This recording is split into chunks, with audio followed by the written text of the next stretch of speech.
তো এই দেখো ঢেঁড়সটাকে এই যে ছুরি দিয়ে কেটে নিচ্ছি, একটু এইভাবে চিড়ে চিড়ে দেবো। তো ঢেঁড়সগুলো দেখো ছোট ছোট আর কিন্তু কচি, এখন সবে উঠছে ঢেঁড়স, তো এই টাইমেই ভালো লাগে। তো ঢেঁড়সের ঝাল হবে, তো কি করে রান্না করব তোমাদের দেখাবো। আর ঢেঁড়স জানো তো, আগে আমি ধুয়ে নিয়ে জল ছড়িয়ে তারপরে কাটি।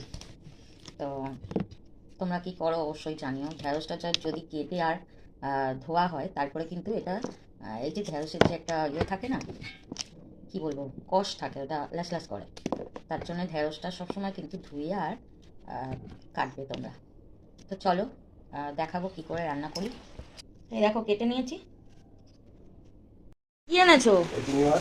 ও বাবা, এইটুকু চিংড়ি আর এই কাতলা বড় আছে, চিংড়িগুলো মাথা মাথা সব বাদ দিয়ে দিয়েছে।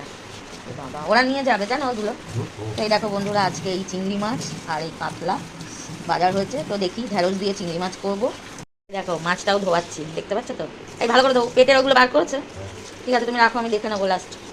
এটাও একটু ধুয়ে নাও। মিলে মিশে করো কাজ, হারি জিতি নাহি লাজ। বাজার এনে মাছটাও ধুয়ে দিয়েছে। আজকে হেঁটে হেঁটে বাজারে পাঠিয়েছি, গাড়ির এখনো নাম্বার আসেনি, তাই তো নাম্বার একটা দিয়েছে, ওই যে কি বলে রেডিমেড একটা দিয়েছে, ফাইনালি এখনো আসেনি। তো বললো যে ওটা লাগিয়ে চালাও, অসুবিধা নেই, কেন আমাদের যেই রাস্তা দিয়ে যাই না পুলিশের ঘরে। ভালো করে ধো, নাহলে খেতে দেবো না আজকে। এই দেখো মাছটা ভেজে নিচ্ছি, তো রান্না করবো। কি মাছ বলো, রুই মাছ না কাতলা? কাতলা মাছ। আর এখানে বসিয়েছি উচ্ছে ভাজা, উচ্ছে আর আলু ভাজা। আর এই চিংড়ি মাছটা দিয়ে করবো ঢেঁড়স।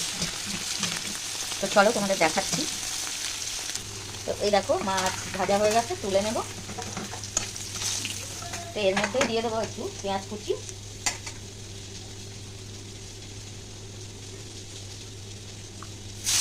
আর দিয়ে দেবো একটু টমেটো। তারা হুয়োতে না খুঁজে পাইনি, বাড়াই টমেটোটা কেমন শক্ত হোক, সিদ্ধ হবে তো। টমেটোটা দেখো কেমন শক্ত।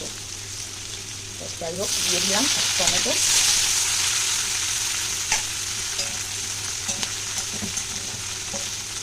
এবার দিয়ে দেবো একটু নুন। নুনটা দিলে না টমেটোটা তাড়াতাড়ি একটু ভাজা হয়ে যাবে।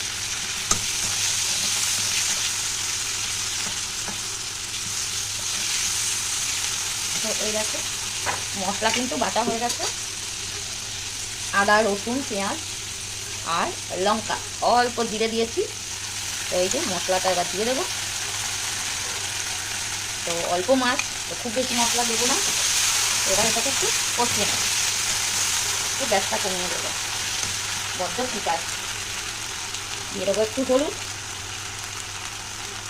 খুব ভালো করে এবার মশলাটাকে কষিয়ে নিতে হবে এই পেঁয়াজ আর টমেটোর সাথে। টমেটোটা একটু কষিয়ে দিলে ভালো হতো। এই দেখো এর মধ্যে দিয়ে দেবো একটু কড়াইশুঁটি। আচ্ছা বন্ধুরা, কড়াইশুঁটি দিয়ে কি কোনো টেস্ট হয়? আমার তো মনে হয় না, ওই একটু দেখতে সুন্দর লাগে, তাই না? আর এর মধ্যে আমি দিয়েছি একটু কাশ্মীরি লঙ্কা। তো ভালো করে মশলাটাকে কষিয়ে নেবো। আর টমেটোটা দেখো টিপে টিপে আমি তার একেবারে মানে পোটা বার করে দিয়েছি, কেন টমেটো যদি গোটা গোটা থাকে ভালো লাগে না। টমেটো কিন্তু সব সময় তেলের ওপরে ভেজে আর মশলার সাথে কষিয়ে নিতে হয়, না হলে টমেটো দিয়ে কিন্তু একটা কাঁচা একটা স্মেল আসে, একদম আমার ভালো লাগে না। তো মশলা মনে হয় প্রায় কষা হয়ে গেছে, একটু দেখে নেবো। হ্যাঁ, মশলা কষা হয়ে গেছে। আচ্ছা আর একটু হোক, আমি একটু কমিয়ে দিলাম। তো ততক্ষণে ধনে পাতাটা কুচিয়ে নেবো।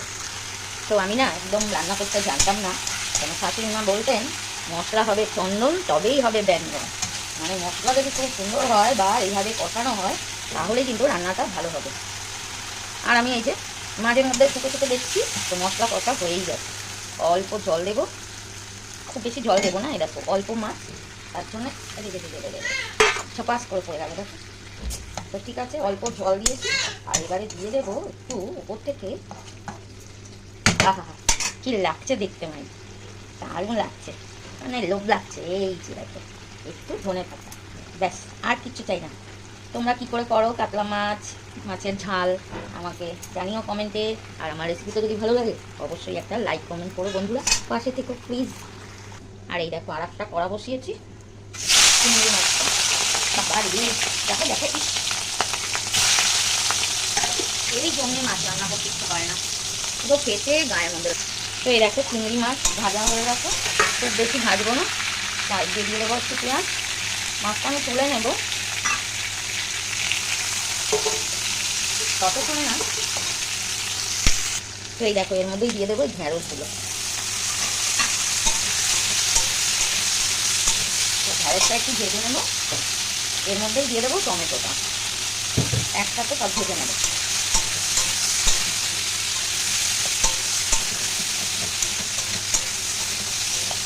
এর মধ্যে দিয়ে দেবো একটু নুন।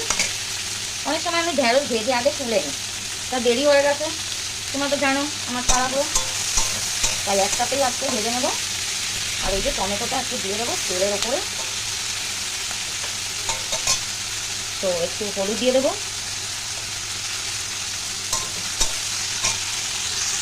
তো এই দেখো অনেকটাই কিন্তু ঢ্যাঁড়সটা ভাজা হয়েছে, আর টমেটো পেঁয়াজটাও এই যে টমেটো গলে গেছে মানে বুঝতে পারছো তো। এবার দিয়ে দেবো মশলাটা। মশলাটা দিয়ে একটু হলুদ দিয়ে দেবো অল্প। এবার কষিয়ে নেবো।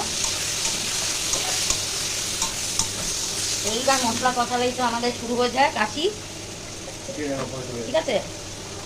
এই যে মিক্সির বোলটা ধুয়ে একটু জল দিয়ে দেবো। এবার ভালো করে মশলাটাকে কষিয়ে নেবো। তো মশলাটা কষা হোক। তো এই দেখো মশলা কষা হয়ে গেছে, অল্প জল দেবো। আর অল্প রান্না হয় আর আমার ফোনে আর স্পেস থাকে না, তো এই বাকি ভিডিওটা অন্য ফোনে নিতে হয়। এই দেখো মাছগুলো দিয়ে দিয়েছি, একটুখানি কাশ্মীরি লঙ্কা দিয়েছি, গ্যাসটা কমিয়ে দিলাম, মশলা কষিয়ে আর মাছটা দিয়ে দিয়েছি। তো কিছুক্ষণ ফুটলে রেডি হয়ে যাবে চিংড়ি মাছ দিয়ে ঢ্যাঁড়সের ঝাল। তো সবাই দেখো ভিডিওটা, তোমরা কী করে রান্না করো ঢ্যাঁড়স আমাকে জানিও। ওকে টাটা। হয়ে গেছে চিংড়ি মাছ দিয়ে ঢ্যাঁড়স, আর এখানে কাতলা মাছের ঝাল আর উচ্ছে আলু ভাজা। তো কে খাবে চলে এসো।